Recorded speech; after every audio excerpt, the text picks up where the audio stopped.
Thanks everyone for joining us at the Project Censored radio show. We're very glad to welcome back to the show Ben Norton, who is a journalist and analyst whose work focuses primarily on geopolitics, international political economy, and U.S. foreign policy. He's the founder and editor-in-chief of the independent news site Geopolitical Economy Report. He lived in and reported from Latin America for several years and is now joining us and based in Beijing, China. Ben, so thanks so much for joining us. Thanks for having me. It's a pleasure. Absolutely. Everyone calm down. I do want to get Ben's take on what the election means for the geopolitical economy, as it were. But I want to start off with something that was purposefully twisted and contorted, if not right out omitted by the corporate media, and that's the BRICS summit that was held in Russia in late October. And you had the likes of the New York Times reporting from what they called Putin's alternate reality. You had people saying things like this was a power play for Putin to try to take over the world, yada, yada, yada. But Ben, obviously here at Project Censored, and you and your work are not satisfied with the corporate media's take. So let's start with this. As I understand it, the summit opened the door to multiple global economic changes that totally circumvent the almighty US dollar. Could you talk a little bit about that? Absolutely. Now, for people who don't know, BRICS is a loose organization of countries that largely have come together for economic reasons, to try to create economic alternatives, to deepen their trade, to de-dollarize, to create alternatives to the Western-dominated financial institutions like the IMF and the World Bank. And the BRICS were founded originally as just BRIC in 2009. That's Brazil, Russia, India, and China, as four major developing countries with economies that were growing very quickly. And then in 2010, South Africa was added. And then fast forward in 2023, in Johannesburg, South Africa, there was an important meeting in which several countries were officially invited to join BRICS. Four of them have joined. So now other members include Iran, Egypt, the UAE, and Ethiopia. So at this summit that was held in October 2024 in Russia, in the city of Kazan, 13 more countries were invited to become partner countries. Now, they're not officially going to become members yet. And one of the reasons that BRICS decided to do that, most people suspect, they didn't say this publicly, obviously, but it's, insinuated, is that at the 2023 summit, 6 countries had been invited, but one of them, Argentina, had a center-left government that said yes and wanted to join. But before it officially joined, they had a change of government, and you had a kind of far-right Trumpian figure come to power, Javier Milei, and he withdrew. He refused to join BRICS. So obviously that was a bad look. And then Saudi Arabia was invited to join, and they have not officially confirmed either. So to avoid that kind of problem in the future, 13 countries have been invited for what they call a partner country. And then likely in 1 year after this period, they will become members as well. So we're talking about a group that could very quickly expand and become even bigger. Now, even the current form of BRICS already represents nearly over 1/3 and nearly 40% of the global economy, global GDP measured at purchasing power parity. So a very big block. For context, the G7, which is the Western countries, the US, Europe, and Japan, the G7 now represents slightly less than 30% of the global economy and is shrinking over time, whereas BRICS represents around 40% and is increasing over time, especially as new members join, but also because the members of BRICS have the fastest growing economies, especially China. Furthermore, the BRICS members, their population is now over half of the world population, especially considering you have China and India, the two most populous countries on Earth, each of which have 1.4 billion people. And you have over 30 countries that have expressed interest in joining. And what are these countries? They're global South nations, that many of which are extremely big. So as an example, some countries that have become partner countries in Southeast Asia include Indonesia, one of the most populous countries, and other countries that are interested in potentially joining include Bangladesh, which is one of the biggest countries, Nigeria, one of the biggest countries. I mean, these are huge populations, right? So BRICS really has become a kind of global South organization. Of course, Russia's thrown in there because Russia was basically kicked out of the West and the global North. In the 90s, there was an attempt really when the Soviet Union was overthrown and you had neoliberal shock therapy and you had these alcoholic US puppets like Boris Yeltsin, who was in power in Moscow. He tried to integrate into the West, and then Putin came to power. And ironically, Putin originally wanted Russia to be integrated into the West, but the West refused to allow Russia to be integrated on an equal footing. They only accepted Russia in a very subordinated status, kind of like the way the US treats the EU, right? Like, we're all equal, except I'm obviously better than everyone, right? So Russia did not accept that, especially Russia saw, for instance, the expansion of NATO on its borders all the way up to into Ukraine, which we now see caused this war. And essentially, the war in Ukraine is kind of Russia's way of signaling that it's no longer even trying to be part of the West, that it has realized that its future lies in economic integration with Eurasia, and specifically with China and India, which are now two of Russia's biggest trading partners, and also, again, are the most populous countries. So a lot of things are happening, a lot of pieces are moving, but this was an important summit. And you mentioned one of the issues that was discussed was not only expansion, but also de-dollarization. So this year, so every year there's a rotating chairmanship for BRICS. This year, the chair country was Russia. Last year was South Africa. In 2026, it will be Brazil. So 2025, it will be Brazil. So in this summit in Russia, before the summit was held, there were two very important and historic things that happened. First of all, I'll say the shorter one, which is that China and India signed a breakthrough, a diplomatic breakthrough. This was done on the sidelines of the summit in Russia, and it was brokered by Russia because Russia has good relations with both China and India, but China and India have complicated relations, and the US has been trying to encourage further conflict between India and China. Of course, India does have a very right-wing government, but when India originally joined BRICS, it actually had a more center-left government of the Congress Party. But anyway, the point is that India and China have had these disputes, especially over border issues. And before the summit began, they signed this historic agreement resolving their border dispute. And then China's President Xi Jinping and India's Prime Minister Narendra Modi had a very important meeting for the first time in 5 years. So what we see is that the US is trying to encourage all these divisions and splits within BRICS, but Russia and other countries within BRICS have been trying to encourage more unity because they want to put aside their political differences and focus on their economic common interests. And this gets us to the other issue, which is de-dollarization.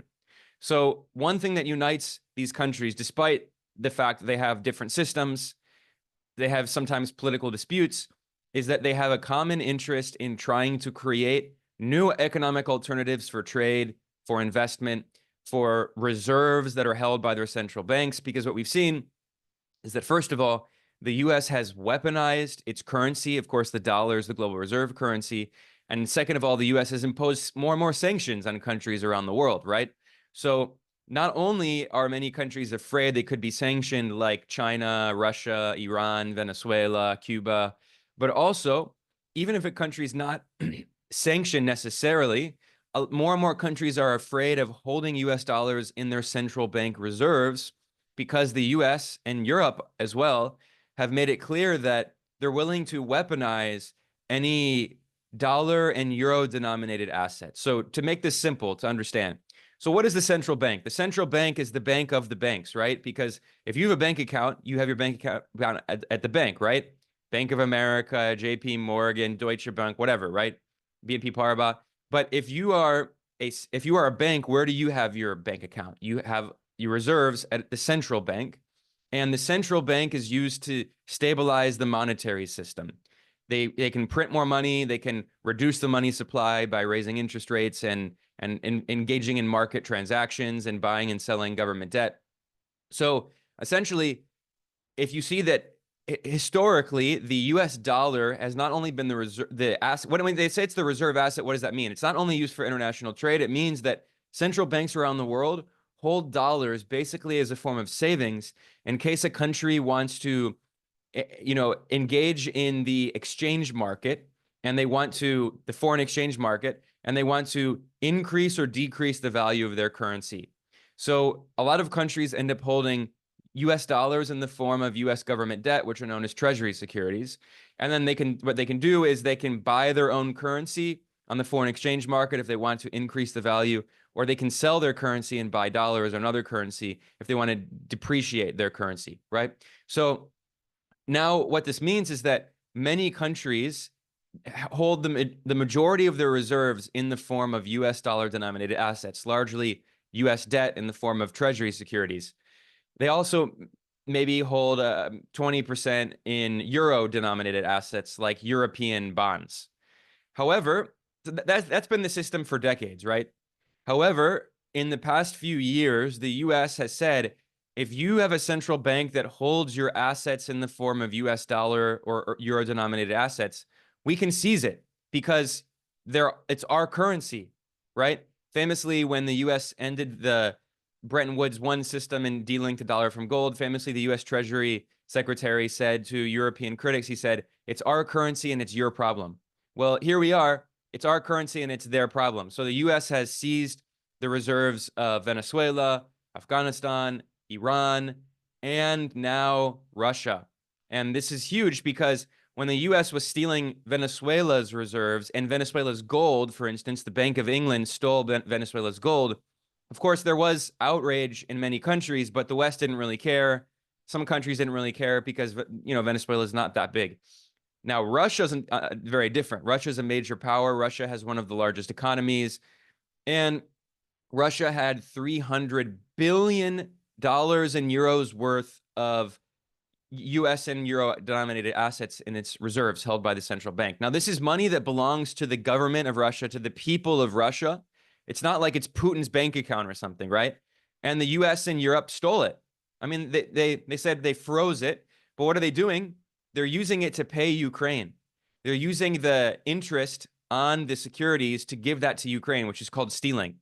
And now many countries around the world are saying, wow, we cannot hold US and euro denominated assets because they can just steal it from us. Why would we hold on to this? They did it to Venezuela, they did it to Iran, they did it to Russia. We could be next.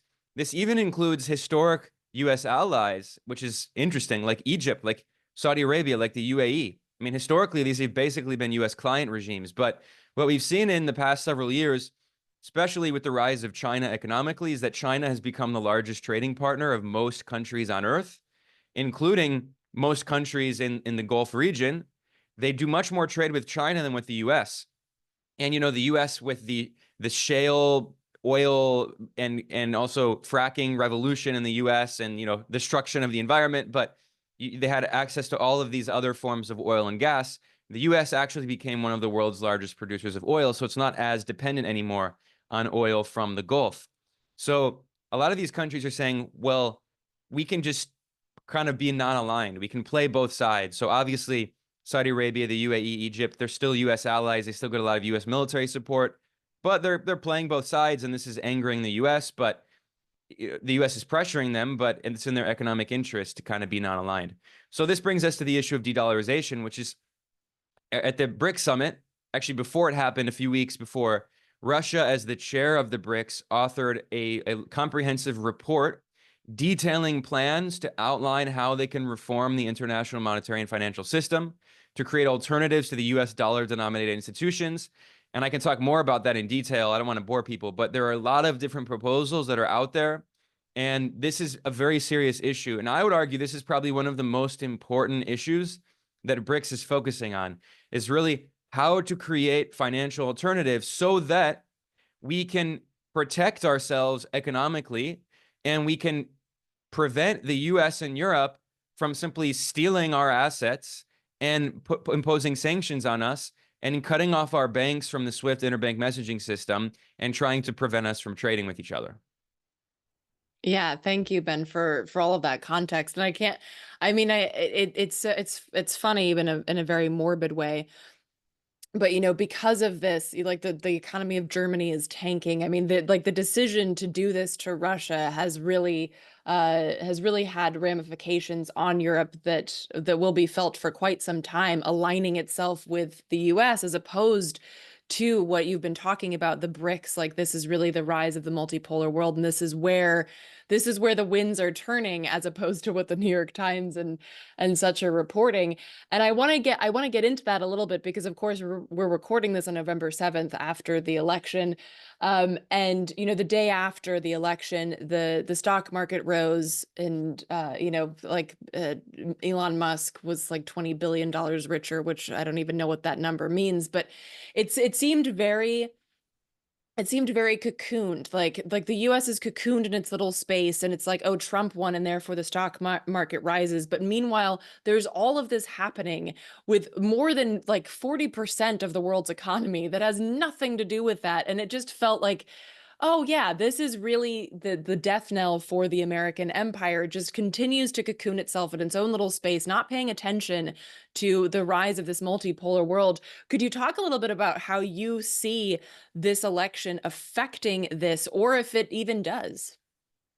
Yeah, well, I'm glad you mentioned the stock market, because you constantly see the financial press and mainstream economists. They say, why are people complaining in the US? The economy is doing so well. Look at the S&P 500. It's, our investments have become so much higher in value. But in reality, what we see is that as of 2023, the reality is this year it's probably even worse. But as of last year, 93% of the stock market in the US was owned by 10% of people, the 10% of the richest people in the US. So, and the bottom 50% own 1% of stocks. So again, I want to emphasize this point. 93% of stocks owned by 10% of the population, 1% of stocks owned by 50% of the population. So obviously, when the stock market rises like that, it doesn't benefit most people. It benefits a small handful of rich oligarchs who fund the Republican and Democratic parties. Of course, both parties have their billionaire backers. In the case of Trump, they weren't even hiding it. Trump himself was a billionaire. Elon Musk, the world's richest person, was campaigning openly with Trump and doing these insane rallies and jumping up like a child. But also, behind the scenes, there were some other powerful billionaires who were not as open as Elon. So, for instance, the highest paid CEO in Wall Street, the billionaire CEO of Blackstone, Stephen Schwarzman, who is a right-wing mega donor to the Republican Party, he was also funding Donald Trump's campaign. Blackstone is also the largest landlord in the U.S. It's the largest landlord in the world. It has, just in the U.S. alone, it has 300,000 rental units. And what it does is it ratchets it up the cost of rent and charges people more and more, working people more and more. And then it gives that money to its rich investors. So this is all making inequality even worse. So just because the economy, yes, is growing in the US, if you look below the surface, first of all, that economic growth is concentrated in sectors that benefit the rich and not working people. And second of all, the stock market, which is driving a lot of this growth, that the benefits from the growth in the stock market go into a few hands that are politically connected. But meanwhile, working people have more and more difficult conditions. Housing prices have risen significantly faster than wages. Obviously, inflation was a big issue. It wasn't just an issue in the US, it was an international issue, largely due to supply chain disruptions from the pandemic. But, in many countries where an incumbent was in power that faced this inflation crisis, they ended up losing the election. This was obviously a big reason for Kamala Harris losing, although there are a lot of other reasons. The reality is that there is a lot of economic pain being felt. Even the Financial Times actually published a really good article acknowledging that, for instance, in the US, 40% of consumption comes from 20% of the population, and 20% of consumption comes from 40% of the population. So obviously, the economy is booming for rich people, and it's not booming for working people. And under Biden and Harris, the sad reality is that poverty has gotten worse and food insecurity has gotten worse, not to mention all the other issues, right? Growing homelessness. Last year was a record high for homelessness. Now, Donald Trump doesn't have a solution to any of these problems, of course. He can scapegoat China, he can scapegoat Mexico, and he'll scapegoat immigrants, right? Which is what the far right always does.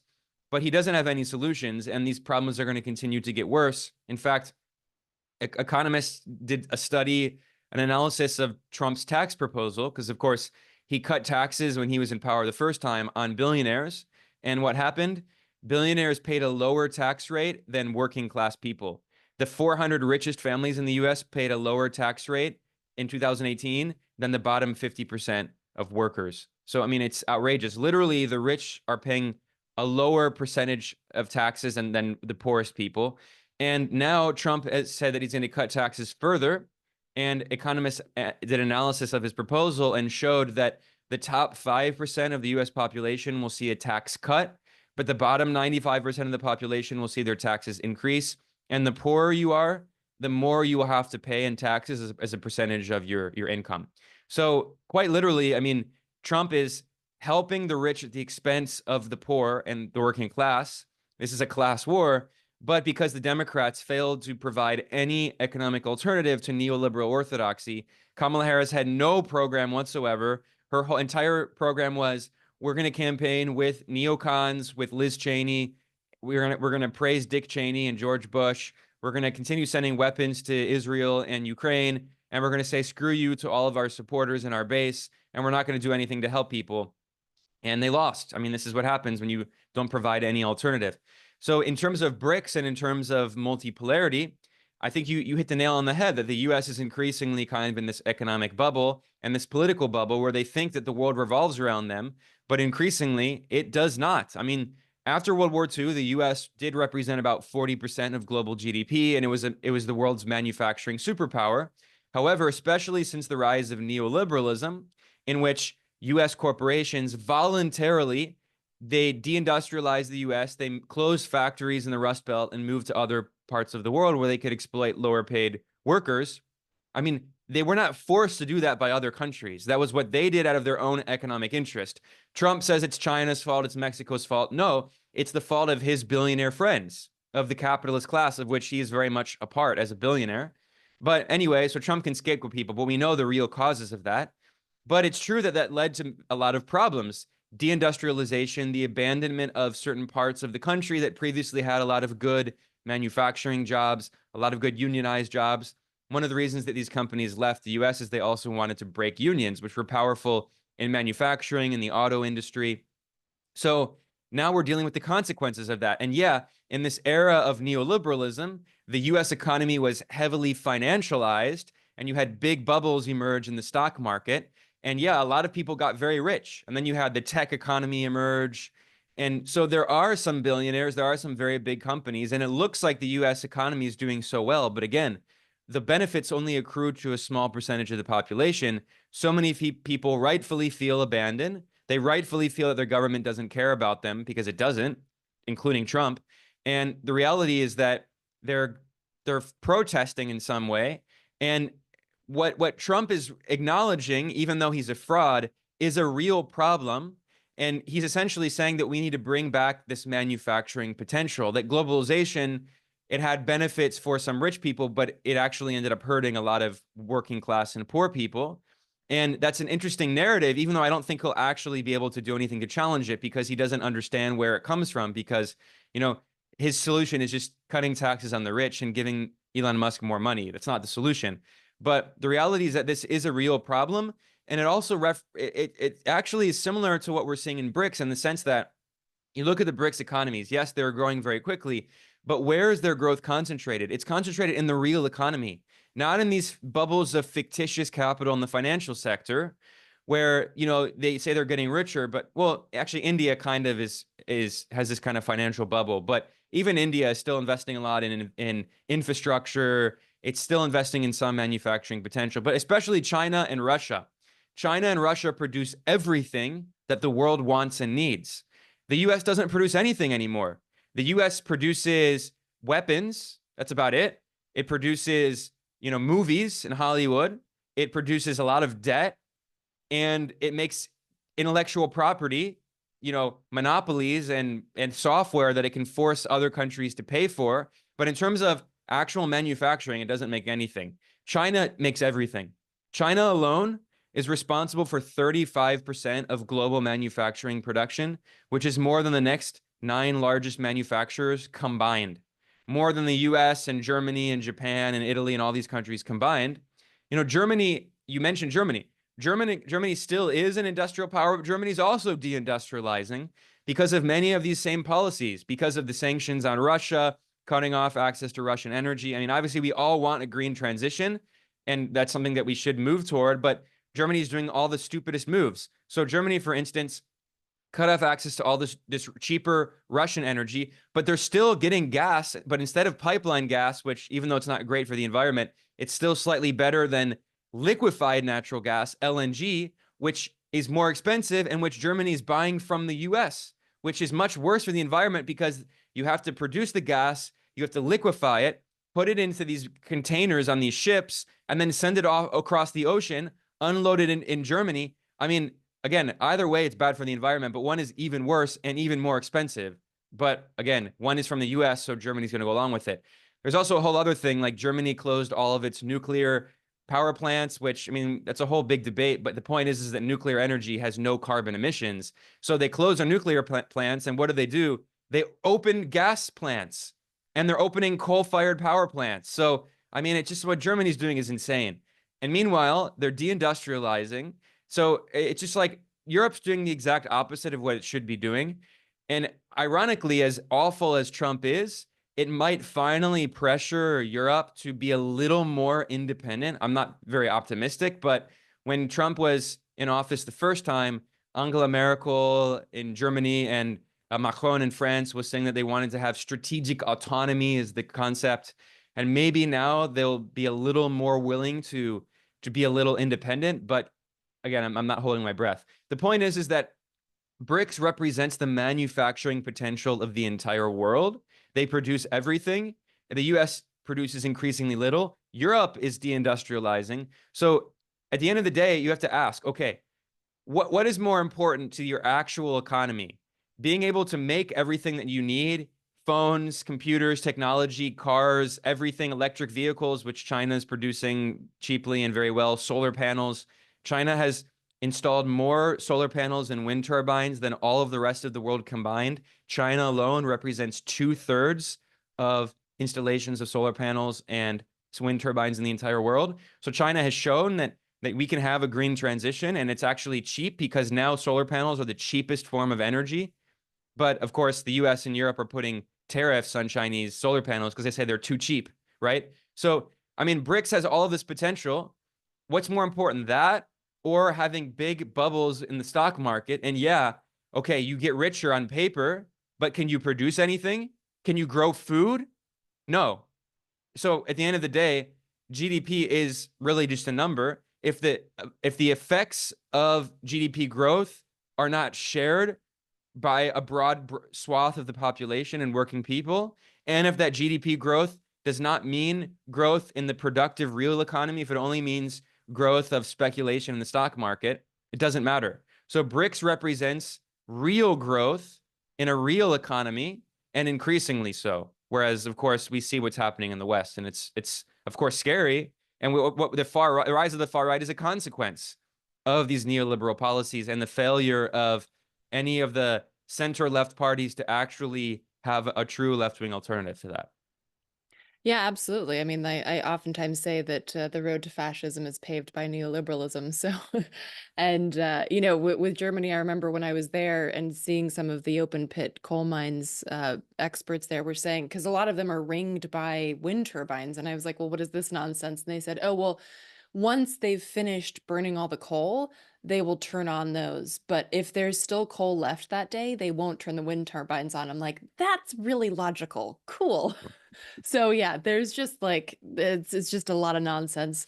And we only have a couple of minutes left here, but I wanted to ask, because I think sometimes there's like this disconnect of like, okay, well, so I see that this is bad, but is it like bad now, or is it something that's going to be bad soon? And I'm curious, so what do you feel is the effect already on the US economy because of the BRICS nations de-dollarizing? To what extent? And to what extent is it like something that, okay, in 5 years or 10 years, it's going to be really bad? Could you kind of give us a little timeline look at that in the last few minutes we have left? Well, of course, it's very hard to predict. If you said a few years ago that the U.S. and NATO would basically be at war with Russia, I would have thought that would be an exaggeration, but here we are. So it's hard to predict. What really concerns me is the situation with China, that the U.S. is really aching for war, and this is bipartisan. In fact, the Republicans are even more hawkish on China than the Democrats, which is saying something because the Biden-Harris administration has been very bad on China, very aggressive. So when Trump's coming back, I think it's going to get much worse, and they're going to threaten conflict and potentially some kind of war over Taiwan. Who knows? When Pompeo was Secretary of State, he basically said that he gave this famous speech at the Richard Nixon Library in which he announced that it was a mistake for the U.S. to normalize relations with China under Richard Nixon in 1972. And he said basically that we need to overthrow the Chinese government.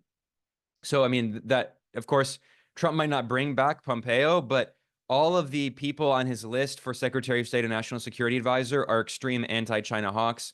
They're not all necessarily neoconservatives, but they are anti-China hawks. Like Robert O'Brien, for instance, who was the National Security Advisor at the end of Trump's term after, Bolton and other people. And O'Brien he says he's like a more pragmatic, less interventionist figure, but he's still a complete anti-China hawk, and he wants to send the entire U.S. Marine Corps to Asia to threaten China. So we're seeing this strange thing where you see like these conservatives who claim to not be neocons, but actually what they're just doing is creating a new form of neoconservatism where they say, "Oh, we don't hate Russia because Russia's white and Christian, and we can try to bring Russia back into the West, but we do hate China. These godless atheist communists, we hate them. So regardless, China it's going to be difficult. And what I'm really concerned about is the potential of a U.S. war. Now, in terms of what it means for the U.S. economy, first of all, Trump is pledging 60% tariffs, blanket tariffs on all Chinese products, which is an insane policy. If he actually does it, I think he might have to reconsider it, and he'll probably just do what Biden did, which is more targeted targeted tariffs. Of course, there are sanctions on China as well, especially big companies like Huawei. But, because that's how the free market works, right? You don't want any companies to actually compete with your corporate monopolies, so you sanction them. But Biden and Harris, what they've done is they've put a lot of targeted tariffs on Chinese technology, on electric vehicles, on solar panels, on batteries, all the things we need for a green transition, right? So only Tesla and Elon Musk can make those instead, and they can charge twice as much money for a worse product. But so Biden and Harris have been more targeted, whereas Trump says he wants to do it on all products, which is insane because think about it. Think about how many products in the U.S. are made in China. It's like everything. And if the U.S. puts tariffs, he keeps saying that other countries pay the tariffs. That's not how tariffs really work. I mean, in reality, consumers will also pay the cost of that with higher prices, right? Especially if the foreign companies have to pay the tariffs, they increase the cost of the product. Or furthermore, if they decide simply to stop exporting the product to the US, and then there have to be replacements, it's likely that those will be more expensive. So it's likely that this is going to cause a lot of economic problems internally in the US, which could make the situation worse, and it could make inflation worse, which is one of the reasons Trump even won in the first place, is because of inflation. So there's that. Then there's also the fact that BRICS economically is growing very quickly, represents the manufacturing potential. And Trump's whole policy is we want to take back that manufacturing capacity. In fact, Trump in September at a rally, he famously said, it's amazing. He said, "We're going to steal other countries' jobs." He said that. That was his promise, which obviously this isn't how it works, right? It's not like, but this is how he thinks. He's obviously a moron, but he said, "We're tired of losing our jobs. We're going to take other countries' jobs." So he's tapping into this idea again that I mentioned that's real of deindustrialization, but he thinks that he can bring back those manufacturing jobs from the BRICS countries, from these developing countries that have a lot of the global supply chain located, in China, now increasingly in Vietnam, and of course in Mexico. And, Mexico is the largest trading partner of the U.S. And what's funny is that as the U.S. has put more tariffs and sanctions on China, there's been basically a kind of rerouting of the supply chain. So what's happening is that Chinese companies, instead of sending products directly to the U.S., they will open factories in Mexico, which is actually good for Mexico because you get more good manufacturing jobs, which are higher paid and they're more steady jobs in the formal economy. A lot of people in Mexico are still in the informal sector. It's a common problem in Latin America. They want more formal employment. So this helps Mexico. And what it's happening is that, so Mexico is industrializing more, developing technology, developing its own potential. And now, so China opens these, for instance, electric vehicles facilities in plants like BYD. and then they make them in Mexico, and then they say made in Mexico, and then they export them to the US. And of course, the US and Mexico have a free trade agreement. So now Trump is saying we're going to put tariffs on Mexico because we don't want China going around. So that's going to lead to higher prices yet again, because Mexico is the largest trading partner of the US. So he's saying, and China is the second largest. So he's saying that we're going to massively tariff the two largest trading partners of the US. Well, where are you going to get the replacements? What other countries are able to produce these things that people need, especially if we're talking about a green transition? Now, unfortunately, we know that Trump denies climate change. His whole slogan is Joe Baby Drill. So it's going to be very bad for the environment. I mean, there are going to be a lot of problems. But the point is that at the same time, I think this is going to show that a system like BRICS is going to probably have even more countries interested in it, because they have no idea what the US government is going to do. Think about how crazy Trump is. He just threatens countries out of nowhere. He says he's going to blow up Iran into smithereens. So a lot of countries are going to say, wow, we need to start diversifying our different options politically and economically. So honestly, I think we're entering a very hectic time. It's obvious with Trump coming back, but not just politically, also economically. There are probably going to be higher rates of inflation. That's almost certain. There's probably going to be severe economic dislocation with the breaking off of the supply chain, which again, that was one of the biggest reasons for inflation. It wasn't just, spending during the pandemic.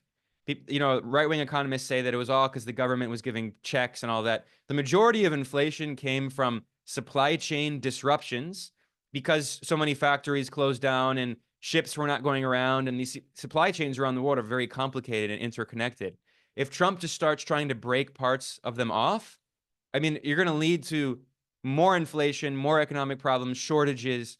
So I think we're entering a very difficult period. Yeah, absolutely. And I mean, there's not much of a silver lining there, but information is power. And so I think it's really important to understand the multipolar world that is rising, especially because, again, corporate media is not going to cover it in any kind of realistic way. So, Ben, thank you so much for giving us all of this context and readying us with that information. Again, you can check out Ben's work over at Geopolitical Economy Report, and he does great journalism over there. Ben, thanks so much for joining us today. Thanks for having me, Eleanor. It was a great discussion.